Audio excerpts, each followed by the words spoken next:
सर्वमंगल मांगल्ये शिवे सर्वाधि साधिके शरण्ये त्र्यंबके गौरी नारायणी नमोस्तुते। जय माता दी। ओम चंद्रघंटा देवी नमः। मस्तक पर अर्ध चंद्र की शोभा धारण किए हुए मंद मंद मुस्कान से सुशोभित सिंह वाहिनी मानव रात्रि के तीसरे दिन माँ चंद्रघंटा समस्त जगत को मोहक प्रकाश से अलौकित करती हैं। माँ सर्वोत्तरी देवताओं का शमन कर भक्तों को शांति प्रदान करती हैं। जय माता दी। ओम नमः शिवाय। प्रिय श्रोताओं, आज शारदीय शिवरात्रि का तीसरा दिन है और आज आश्विन मास शुक्ल पक्ष की तृतीया तिथि है। आज का दिन माता चंद्रघंटा को समर्पित है। आज के दिन माता चंद्रघंटा की कथा का श्रवण करने से शारीरिक व मानसिक कष्टों से मुक्ति मिलती है। नवरात्रि के तीसरे दिन माँ चंद्रघंटा की पूजा करते हैं। माता के मस्तक पर घंटे के आकार का चंद्र बना हुआ है, इसलिए माता का नाम चंद्रघंटा पड़ा है। इनके जो चंड हैं यह भयंकर हैं।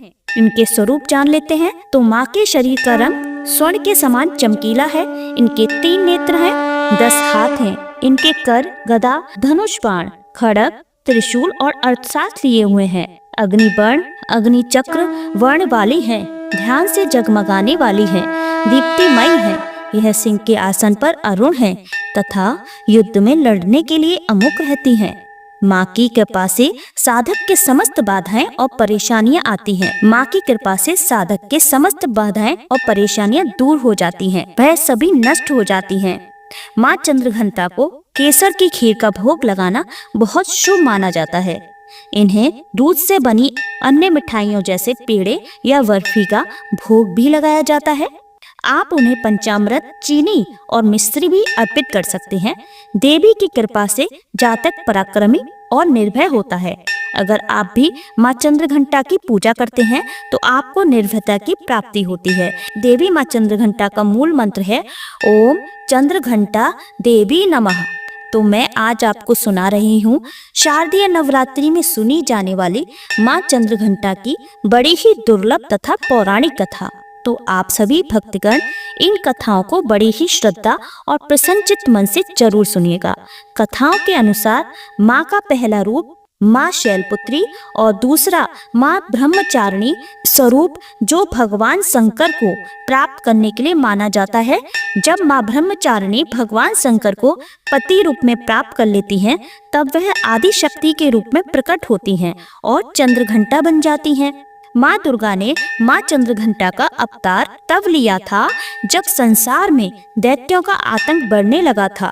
साथ ही उस समय महिषासुर का भयंकर युद्ध देवताओं से चल रहा था। महिषासुर देवराज इंद्र का सिंहासन प्राप्त करना चाहता था। वह स्वर्गलोक पर राज करने की इच्छा पूरी करने के लिए यह युद्ध कर रहा था। एक दूसरी कथा के अनुसार देवी पार्वती अपनी कठोर तपस्या से भगवान शिव को वापस जीतने के बाद राजा हिमामन के महल में लौट आईं।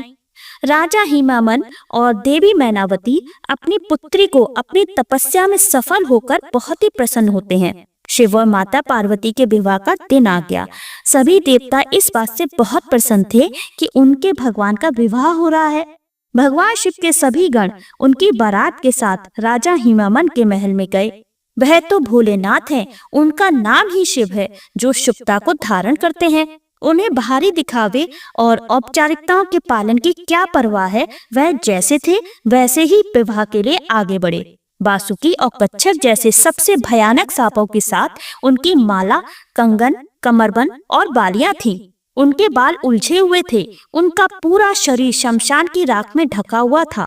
उन्होंने अपने 5 सिर प्रकट किए। वह प्रभावशाली, उग्र और तीव्र दिख रहे थे। वह बारात में राजस्वी घोड़ों पर सवार अन्य लोगों के विपरीत एक बैल पर सवार होकर आए थे। नैना देवी माता पार्वती की माँ, जो अपने दामाद पर नजर डालने की उम्मीद से प्रतीक्षा कर रही थी, जिसके लिए उनकी बेटी ने इतनी कठोर तपस्या की थी, भगवान शिव के प्रकट होने पर हैरान और निराश हो गईं। उनका रूप न केवल अरुचिकर था बल्कि अत्यंत अनियंत्रित और विचित्र रूपों से वह घिरे हुए थे। भूत प्रेत और पिशाच बम बम भोले के नारों से वातावरण को गुंजायमान कर रहे थे। भूत पिशाच साधु और अघोरी बारात में शामिल हुए। भक्तगण इतने उत्साहित थे कि उनकी मर्यादा के लिए कोई जगह ही नहीं थी। उनकी खुशी स्पष्ट थी, लेकिन यह किसी भी तरह से कोई सुंदर या सुखद दृश्य नहीं था। इस तथ्य को पचाने में असमर्थ माता नैना देवी ने सोचा, उनके शाही कोमल बेटी अब अपने पति जैसे आतंकित स्वभाव वाले व्यक्ति के साथ कैसे प्राणियों के बीच में रहेगी। नैना देवी अचेत हो गईं। देवी पार्वती ने शिव तत्व को गहराई से आत्मसात कर दिया था और जैसे कि हमने उनके ब्रह्मचारिणी रूप में देखा, वह सब ऋषियों के लिए सदैव सिद्धांत की गुरु भी थीं। फिर भी अपनी पूरी करुणा के साथ उन्होंने एक माँ के रूप में नैना देवी की दुर्दशा को समझा। भोलेनाथ को शांत होने और विवाह के लिए एक सुखद स्वरूप प्रस्तुत करने के लिए मनाने के लिए गईं। अब देखिए, देवी पार्वती ने स्वयं उनके तीव्र रूप से मेल खाने के लिए क्षण भर के लिए उग्र रूप धारण कर लिया। उनके 10 हाथों में विभिन्न शस्त्र थे और उनके मुकुट पर एक घंटी के आकार का चंद्रमा था। देवी के इस रूप को चंद्र घंटा रूप में पूजा जाता है। माँ के इस रूप ने भगवान शिव के रौद्र रूप को शांत किया और उनके उपद्रवी गणों को वश में किया। चंद्र घंटा के उग्र और तेजस्वी रूप को मानते हुए माँ ने शिव से सौम्य रूप धारण करने का आग्रह किया, जिस पर वह तत्पश्चात सहमत हो गए। उनके अनुरोध पर शिवजी ने अपना भयानक रूप त्याग दिया और भगवान विष्णु को सबसे आकर्षक दूल्हे के रूप में उनका श्रृंगार करने दिया। भगवान शिव को इस रूप में चंद्रशेखर या सुंदरदेश्वर के नाम से भी जाना जाता है। देवी पार्वती ने शिवजी के प्रति अपना प्रेम दिखाने के लिए जिनकी जटाओं पर हमेशा आधा चंद्रमा रहता है, अपने माथे पर आधा चंद्रमा सजाया।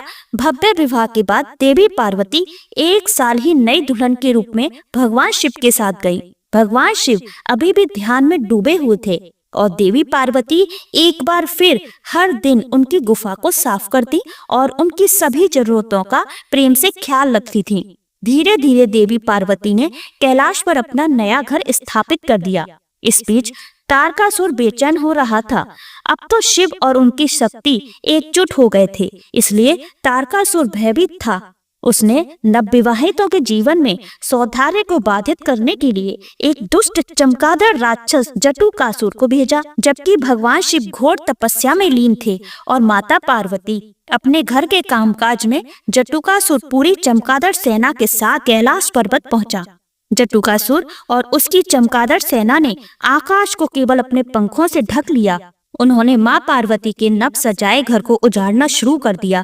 अभी भी एक संकोचित दुल्हन और राक्षसों और असुरों के तरीकों में माता पार्वती ने शक्तिशाली नंदी की मदद लेने का फैसला किया, लेकिन नंदी जी कहीं नहीं मिली। इसी बीच भगवान शिव के अन्य गणों ने जटुकासुर और उसकी शक्तिशाली सेना से सुरक्षा के लिए उनसे प्रार्थना की, क्योंकि उन्हें बार बार जटुकासुर के हाथों से हार का सामना करना पड़ रहा था और भगवान शिव अभी भी गहरी तपस्या में लीन थे। तब माता पार्वती स्वयं शिव से मिलने गईं। उन्होंने उनसे इस स्थिति से बाहर निकलने का मार्गदर्शन करने के लिए विनती की। फिर भी अपने तप से विचलित न होते हुए भगवान शिव ने उन्हें भीतर से सशक्त करने का निर्णय लिया। भगवान शिव अपनी साधना में लीन थे। तभी माता पार्वती को जटुकासुर से स्वतंत्र रूप से लड़ने की प्रेरणा मिली। अकेले उन्होंने जटुकासुर से युद्ध करने का फैसला किया। वह गुफा से बाहर निकली और उन्होंने देखा कि आकाश अभी भी अंधेरा था, चमगादड़ों के पंखों से ढका हुआ था। उन्होंने चंद्रदेव से प्रार्थना की कि वह उनके लिए युद्ध के मैदान को रोशन करने के लिए उनके माथे पर आराम करें। युद्ध के मैदान में उनकी सहायता करने के लिए हिमालयी भेड़ियों का एक झुंड उनकी सहायता के लिए दौड़ा। देवी पार्वती को जल्दी पता चल गया कि जटुकासुर आकाश में चमगादड़ों द्वारा सक्रिय था, इसलिए वह युद्ध के मैदान में एक विशाल घंटा लेकर आए। घंटी इतनी जोर से बजी कि चमगादड़ों के आसमान साफ कर दिया। जैसे ही भेड़ियों में से एक ने जटुकासुर पर आक्रमण किया, देवी पार्वती ने जटुकासुर के सिर पर घंटे से प्रहार किया, जिससे वह एक झटके में मर गया। माथे पर चंद्र और हाथ में घंटा लिए देवी के स्वरूप को ब्रह्मदेव ने देवी चंद्र घंटा के रूप में महामंडित किया। सर्व मंगल मांगल्ये शिवे सर्वाधिक साधिके शरण्य त्र्यंबके गौरी नारायणी नमस्तुते। प्रिय श्रोताओं, यह कथा इस बात का प्रतीक है कि अपने अंदर की शक्ति को पहचानने के लिए हमें देवी प्रेरणा की आवश्यकता है। जैसे कि भगवान शिव ने माता पार्वती को बताया, चंद्र घंटा के रूप में युद्ध करके पास मौजूद अपार शक्ति का एहसास कराने के लिए घंटे के आकार का अर्धचंद्र से सुशोभित सुनहरे रंग वाली और 10 भुजाओं वाली वह सुनहरे शेर पर सवार हैं। 8 कोमल हाथों में त्रिशूल, गदा, तीर, धनुष, तलवार, कमल, घंटी, एक रुद्राक्ष माला और कमंडल युक्त पानी का बर्तन है, जबकि उनका एक हाथ अभय मुद्रा, भय को दूर करने वाली मुद्रा में है। उन्होंने नारंगी रंग के वस्त्र पहने हैं। वह शेर या बाघ पर सवार हैं, जो बहादुरी और ताकत का प्रतीक है। जय माता चंद्रघंटा। एक बार प्रेम से बोलिए, जय माता चंद्रघंटा। ओम नमः शिवाय। प्रिय श्रोताओं, आइए अब सुनते हैं माता पार्वती माँ भवानी की पुत्री मनसा देवी की कथा। भगवान शिव की मानस पुत्री होने के बाद भी मनसा देवी की पूजा शिव परिवार के साथ नहीं हो रही थी, जबकि उनके परिवार के ही माता पार्वती, गणेश जी, कार्तिकेय भगवान, भैरव, नंदी आदि की पूजा हो रही थी, जिसकी वजह से मनसा देवी असंतुष्ट रहती थी और इस समस्या को लेकर वह भगवान शिव के पास गई। शिकायत सुनकर शिव जी ने कहा, हे पुत्री मनसा, पृथ्वी पर चंपापुरी में एक सौदागर चंद्रधर मेरा विख्यात एवं कट्टर भक्त है। सर्वप्रथम उसी सौदागर से तुम पूजा लो। अगर वह तुम्हें पूजा दे देगा तो तुम्हारी पूजा इस पृथ्वी पर शिव परिवार की तरह होने लगेगी। मनसा देवी चंपापुरी के चंद्रधर के पास प्रकट हुई और उस सौदागर से अपनी पूजा मांगी, लेकिन चंद्रधर ने उनकी पूजा के बजाय उनकी अवहेलना कर डाली। परिणाम स्वरूप सौदागर के 6 पुत्रों को मनसा देवी के विष का कोप भाजन शिकार होना पड़ा। सभी पुत्र सर्प के दंत के शिकार हुए। कट्टर शिव भक्त चंद्रधर फिर भी मनसा देवी की पूजा को तैयार नहीं हुआ। कुछ समय बाद चंद्रधर को बाला लखिंदर के रूप में 7वां पुत्र हुआ। माता मनसा देवी के श्राप के अनुसार बाला लखिंदर की मृत्यु सर्पदंश से सुहाग रात के दिन सुनिश्चित थी। हठी सौदागर ने भगवान विश्वकर्मा का आह्वान कर लोहा बांस का एक ऐसा अद्भुत भवन बनाने को कहा, जिसमें सुरक्षा को लेकर कोई क्षेत्र छोड़ने को नहीं कहा गया। इस बात का पता चलते ही मनसा देवी ने कारीगरों को बुलाकर एक छोटी सी सुरंग मकान की दीवार में छोड़ देने पर राजी कर लिया, जिसे आसानी से देखा नहीं जा सकता था। बाला लखिंदर का विवाह नवगछिया के पास उज्जैनी गाँव के बासु सौदागर की पुत्री बिहुला से हुआ। लोहावास के दुखिया भवन में बाला लखिंदर अपनी नवविवाहिता सुंदर पत्नी बिहुला के साथ सुहागरात में स्वयं कक्ष में था। मध्य रात्रि में सर्पदंश का शिकार हो गया। नागदंश का शिकार होते ही बाला लखिंदर के उपचार एवं सर्पदंश झाड़ने के लिए चंपापुरी के वेद एवं ओझा सभी को बुलाया गया, लेकिन देवी मनसा ने उन्हें रोक दिया। फलस्वरूप तेज विष के कारण लखिंदर की मृत्यु हो गई। मृत्यु के उपरांत सती साध्वी बिहुला पति को पुनः जीवित करने के लिए संकल्पबद्ध हो विश्वकर्मा जी का आह्वान करती है और विशाल नौका पर एक मंजिलों वाली मंजुका केले के पत्ते से नौका बनाई। उसे लहसन माली से विविध चित्रों से सजाया। उसी केले के नौका पर बेहुला अपने पति के पार्थिव शरीर को लेकर चंपापुरी के स्वर्ग के लिए जलमार्ग से प्रस्थान करती है। उसने लाल साड़ी पहन रखी थी और सिंदूर लगा रखा था। नदी के किनारे उस शव को बहुत दूर ले गई। अपने पति को पुनः जीवित करने पर तुली हुई थी। बहुत दिनों तक उसने कुछ भी नहीं खाया, जिससे उसका शरीर सूख गया था। लखिंदर के शरीर से दुर्गंध भी आने लगी थी। उसके सारे शरीर में कीड़े पड़ गए, मात्र उसका कंकाल ही शेष रह गया था। बिहुला नाव को किनारे की ओर ले चली। उसने वहां पर एक धोबिन के मुख से तेज टपकते हुए देखा। बिहुला के कठोर तप को देखकर मनसा देवी ने ही उस धोबिन को वहां भेजा था। उस धोबिन ने बहुला से कहा, हे पुत्री, तुम मेरे साथ देवलोक में चलकर अपने नृत्य से महादेव तथा सभी देवताओं को प्रसन्न करो, तो तुम्हारे पति पुनः जीवित हो जाएंगे। बिहुला ने उसकी सलाह मानी और वह उसके साथ चल पड़ी। पति की अस्थियां उसके वक्षस्थल से चिपकी थी। वह अपने पति की स्मृति से उन्मत्त होकर इस प्रकार से बेहुला स्वर्ग की ओर चल पड़ी।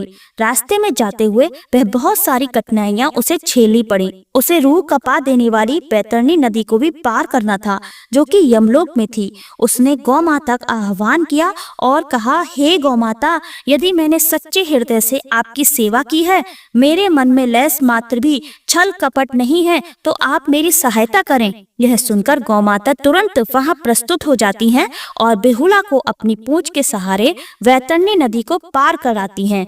इस प्रकार सती सावित्री बेहुला अपने पति को लेकर वैतरणी नदी को पार करती हैं। यमलोक होते हुए यमराज के प्रश्नों का जवाब देते हुए उन्हें प्रसन्न करती हैं तथा बेहुला इंद्रासन पहुंच गई। बेहुला ने अपने सतीत्व, तेज एवं अकाल भक्ति नृत्य से भगवान इंद्र को प्रसन्न कर दिया। भगवान इंद्र सहित सभी देवताओं ने उन्हें मनोवांछित वर मांगने को कहा। बेहुला ने अपने पति का जीवन दान मांगा। इस प्रकार से सभी देवताओं ने मिलकर माता मनसा देवी की अनुग्रह से उसके पति को जीवित कर दिया। तब बेहुला ने अंत में आकर देवताओं से कहा, उसे अपने 6 ज्येष्ठों का जीवन भी दान में चाहिए। भगवान इंद्र ने सहर्ष उसकी मांग स्वीकार कर ली। फिर क्या था, 7 भाइयों के साथ बेहुला चंपापुरी अपने ससुराल लौट आई और बेहुला का भव्य स्वागत किया गया। माता मनसा देवी प्रकट हुई और बेहुला के समक्ष पुनः अपनी पूजा का प्रस्ताव रखा। बेहुला के ससुराल के सभी लोगों ने माता मनसा देवी को पूजा देने का स्वीकार किया, लेकिन चंद्रधर अपनी जगह पर अड़िग रहा। उसकी घोषणा थी कि मेरा दाहिना हाथ शिव की पूजा को ही अर्पित है, इसलिए मैं पूजा नमन मात्र भगवान शिव की ही करूंगा। घर के सभी परिजनों ने मिलकर हाथी सौदागर को देवी मनसा की पूजा करने के लिए मना लिया। चंद्रधर ने हामी तो भर दी, लेकिन अपने बाएं हाथ से मनसा देवी को पूजने के लिए फूल और नैवेद्य अर्पित किए। पूजा के लिए भव्य मनसा विष हरि मंदिर का निर्माण किया गया। कहा जाता है तभी से मनसा देवी की पूजा शिव की मानस कन्या के रूप में होने लगी। उसी वक्त मनसा देवी ने बेहुला को आशीर्वाद दिया, दुनिया की सती नारियों में से उसका स्थान सुरक्षित रहेगा और उच्च रहेगा। मनसा पूजा के साथ ही बेहुला की भी पूजा की जाएगी। तो प्रेम से बोलिए, माता मनसा देवी की जय हो। जय माँ मनसा देवी। मनसा देवी जिस प्रकार अपने बेहुला के पति का जीवन सुरक्षित रखा, उसे जीवन दान दिया, आप अपने भक्तों को, सभी सुहागिनों के सुहाग को अमर रखना। जय माता मनसा देवी। जय माँ भवानी। ओम नमः शिवाय। प्रिय श्रोताओं, उम्मीद करती हूँ आपको ये कथा अवश्य ही पसंद आई होगी। पसंद आई हो तो लाइक कर दीजिए और नवरात्रि की कथाओं को अपने रिश्तेदारों के साथ, अपने दोस्तों के साथ जरूर शेयर करा करिए। बहुत ही पुण्य फलों की प्राप्ति होती है। और उम्मीद करती हूँ कि आप हमारे चैनल पर श्री दुर्गा सप्तशती के सारे अध्यायों का पाठ कर रहे होंगे, आपको पसंद आ रहे होंगे और माँ भगवती के सभी कथाओं का श्रवण कर रहे होंगे। तो अगर आपको ये कथा पसंद आई है तो लाइक अवश्य कर दीजिए और चैनल को सब्सक्राइब करके बेल आइकन का बटन अवश्य ही दबा दीजिए। मिलते हैं अपनी एक नई कथा के साथ। तब तक के लिए धन्यवाद। जय माता दी।